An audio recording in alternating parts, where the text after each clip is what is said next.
Nous lisons dans l'évangile de Marc au chapitre 11, des versets 12 à 20. Le lendemain, après qu'ils furent sortis de Béthanie, Jésus eut faim.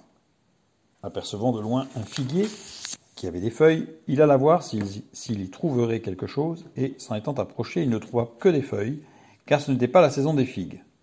Prenant alors la parole, il lui dit « Que jamais personne ne mange de ton fruit ». Et ses disciples l'entendirent. Ils arrivèrent à Jérusalem, et Jésus entra dans le temple. Il se mit à chasser ceux qui vendaient et qui achetaient dans le temple. Il renversa les tables des changeurs et les sièges des vendeurs de pigeons, et il ne laissait personne transporter aucun objet à travers le temple.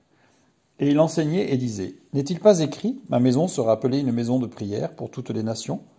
Mais vous, vous en faites une caverne de voleurs. » Les principaux sacrificateurs et les scribes, l'ayant entendu, cherchèrent les moyens de le faire périr, car ils le craignaient, parce que toute la foule était frappée de sa doctrine. Quand le soir fut venu, Jésus sortit de la ville. Le matin, en passant, les disciples virent le figuier séché jusqu'aux racines. C'est un passage qui est très surprenant. Bon, tout d'abord, on voit au verset 12 rapidement que Jésus était totalement homme, parce qu'il avait faim, qu'il a connu ce que nous connaissons tous. Et puis ensuite vient le récit du figuier qui donne l'impression que Jésus est un petit peu caractériel quand même, un petit peu enfant gâté, ça donne l'impression, parce que le récit se déroule en mars-avril et c'est pas la saison. Alors on nous le dit même de toute façon, ce n'était pas la saison des figues. Donc pourquoi aller chercher des figues sur un arbre qui n'a pas, c'est pas la saison, et en plus se mettre en colère et sécher l'arbre? Alors, tout d'abord, nous allons nous intéresser au figuier. Le terme qui est utilisé ici pour figuier est souken, qui est employé 6 fois dans le Nouveau Testament. Le récit du figuier maudit, notre texte. La parabole du figuier qui ne porte pas de fruits dans Luc 13, dont on parlera tout à l'heure. Luc 21, remarque du figuier marqueur de temps. Et Jean chapitre 1, Jésus vit Nathanaël sous le figuier. C'est ce terme-là qu'on a à chaque fois. Et ce terme, souken, décrit un ficus carica, qu'on appelle aussi le figuier de Carie ou arbre acarique, en référence à la cité antique en Asie mineure qui produisait des figues sèches, Carie. De ce ficus carica, il existe 2 types. Ceux qui produisent des fruits une fois par an, qu'on appelle les figuiers unifères, la récolte est en automne. Ceux qui produisent des fruits 2 fois par an, qu'on appelle les figuiers bifères, récolte en début d'été et en automne, c'est-à-dire en aucun cas durant la période de notre récit.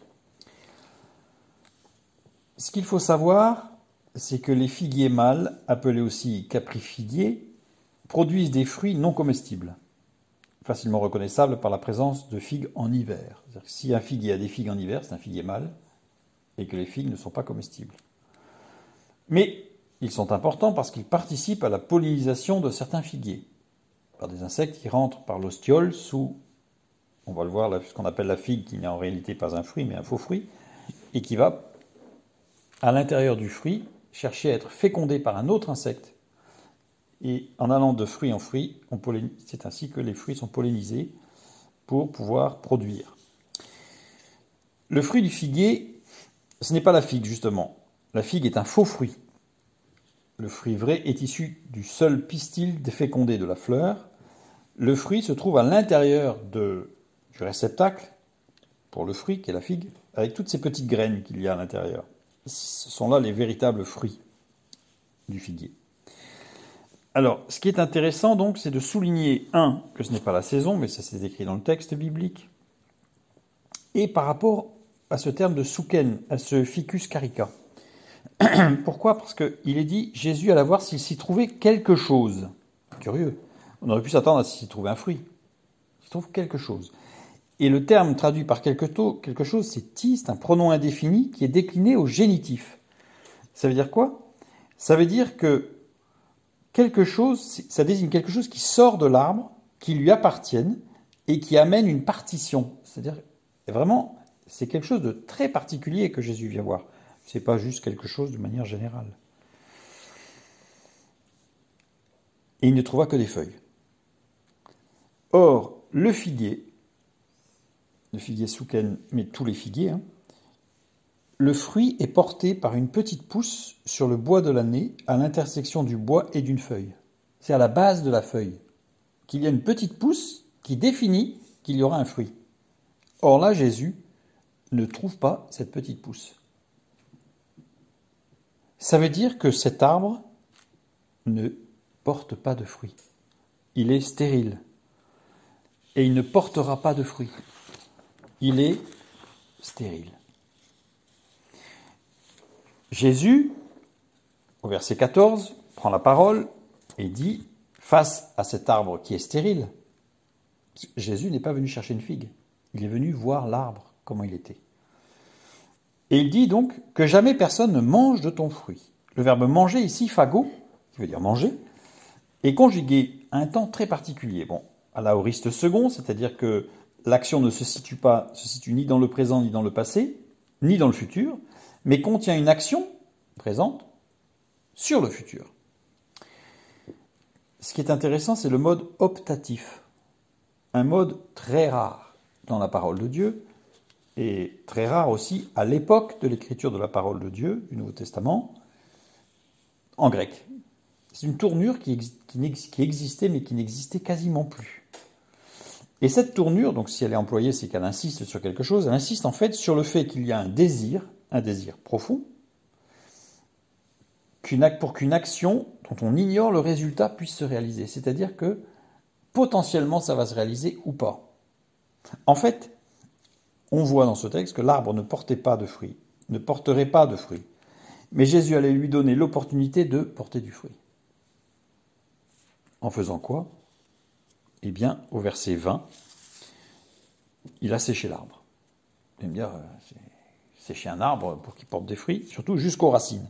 Alors le verbe sécher ici, xeraino, qui veut bien dire sécher, devenir sec, au temps parfait, indique une action terminée dans le passé, une fois pour toutes, qui n'a pas besoin d'être répétée.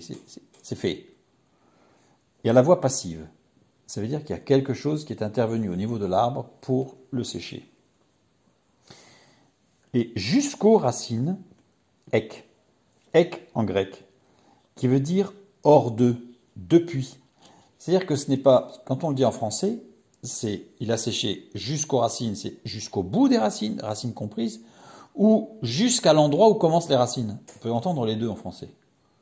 En grec, ek veut dire jusqu'où commencent les racines. Elle n'inclut pas les racines, ek. Justement, hors les racines. Tout a été séché, sauf les racines de l'arbre. L'arbre a été séché dans sa partie aérienne, à partir des racines, mais sans les racines. Et cette action peut se produire ou s'être produite à tout moment. Le seul moyen pour qu'un figuier stérile puisse porter des fruits, il faut le couper jusqu'au début des racines. Là, le figuier va repousser, et en repoussant, il portera des fruits. Donc c'est-à-dire que l'action de Jésus n'est pas une punition, au contraire. L'action de Jésus, c'est qu'il est allé voir, l'arbre était stérile, il a fait ce qu'il fallait pour que l'arbre puisse porter des fruits. Nous avons la même image dans Luc chapitre 13, les versets 6 à 9. Il dit aussi cette parabole, « Un homme avait un figuier planté dans sa vigne. Il vint pour y chercher du fruit, et il n'en trouva point.